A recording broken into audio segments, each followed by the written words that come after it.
నాశనము కలగకుండా అయ్యా 10 మంది నీతిమంతులు ఉంటే తప్పిస్తావా ప్రభు అని బ్రతిమలాడుకున్న ఆ కారణాన్ని బట్టి ఇదిగో లోతును నేను తప్పిస్తున్నాను. లోతు కదలనంటే లాక్కొచ్చి తప్పించాడండి. అర్థమవుతుందా? నీ పిల్లలు కదలనన్నా లాక్కొచ్చి తప్పిస్తాడు నీ కన్నీటికి, నీ ప్రార్థనను బట్టి. ఫోటో కోసం నువ్వు ఆశపడకో, పెద్ద ఫెమిలియర్ అవ్వాలి, పెద్ద ఫేమస్ అవ్వాలి, పెద్ద సెలబ్రిటీ అవ్వాలి, ఇవన్నీ వ్యర్థమైనవండి. ఇది కాదు.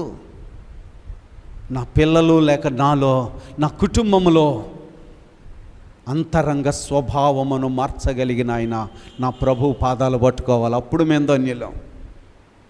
కనుక ఈ ప్రార్థన ఇప్పుడు రేపు బుధవారం నుంచి లెంట్ ప్రేయర్ స్టార్ట్ అవుతాయి కదా. 40 దినాలు దేనికోసం ఇచ్చాడు దేవుడు?